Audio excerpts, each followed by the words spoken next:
sacré vénard. Et tout le monde continue à croire que c'est Oshkong qui l'avait trouvé.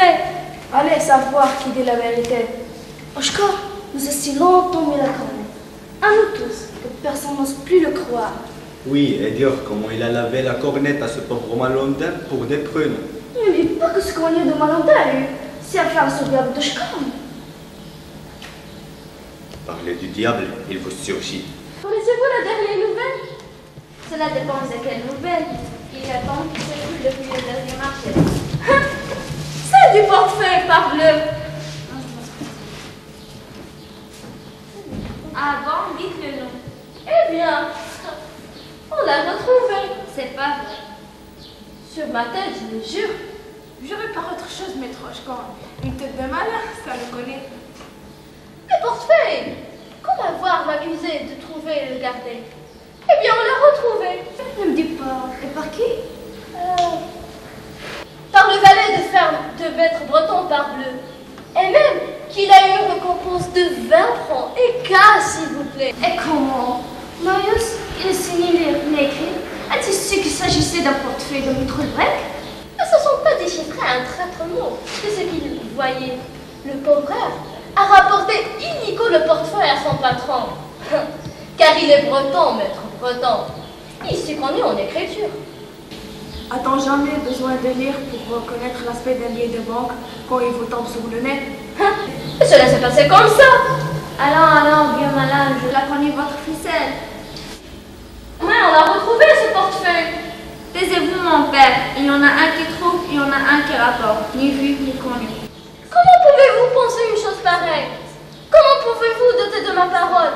Pourquoi personne ne veut me croire que je ne dis que la vérité, la sainte vérité? Et si j'avais trouvé le portefeuille, pourquoi est-ce que je l'aurais rendu par un complice et partagé la récompense? Maître Malandin est un voleur, un tricheur qui vous vend du biton pour du vrai. Vous pouvez me croire. On la connaît aussi, votre histoire du Nicole vieux rancunier. Quelle est votre croix? Dites-le nous, maître Oshkong, dites-le nous. Pourquoi me casser la tête à vouloir vous prouver mon innocence, bande d'incrédules? J'irai reconquérir mon innocence ailleurs de chez Soulard de votre espèce. Oui, allez corner votre ficelle ailleurs, dans le pays. Peut-être qu'on vous croira. Ça, ce sont des explications de menteur. Oshkong paya fort pour toutes ces tromperies. De sa vie qui lui est restée étant vieux de mauvaise santé.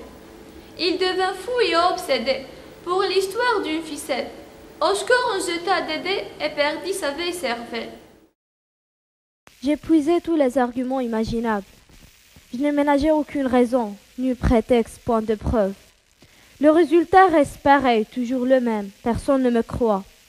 J'ai puisé dans la ruse des malins, dans la sincérité des honnêtes gens, dans les arts des troubadours, dans les sciences des savants. Comme une araignée, j'ai tissé, brodé comme une vieille mémère des propos dignes de foi. Comme un romancier, j'ai raconté l'histoire point par point jusqu'au dernier détail. Comme un historien, je l'ai allongé avec chaque événement nouveau d'importance. Et je le comptais partout, sur les routes aux gens qui passaient, au cabaret aux gens qui buvaient, à la sortie de l'église le dimanche. J'ai même arrêté des inconnus. Comme un beau religieux, j'ai juré sur l'âme et le salut, sur le bon et le mauvais temps, et sur les saints du bon Dieu. Et ce qui me chagrine le plus au monde, c'est que je suis capable avec mon astuce de Normand de faire ce dont on m'accuse, et même de m'en vanter comme d'un bon tour. Mais non, il a fallu que je me conduise en bon et un honnête citoyen qui veut prouver à tout prix son innocence. Et voilà le résultat. Je me range le sang pour rien. Je me puise vainement en efforts inutiles. Je m'affaiblis, blessé à mort, frappé par l'injustice du soupçon. Ceci est la trouvaille qui me traque. Ceci est le destin qui me pourchasse. La mauvaise étoile qui me poursuit. La mauvaise fortune qui me harcèle. Le malheur qui me tue. Une petite ficelle, une petite ficelle. Tenez-la voilà, madame le maire. Mauvais perdant comme il était, pour Oshkong, nulle défaite. Il en perdra ses amis, sa santé, sa vie même, en fait.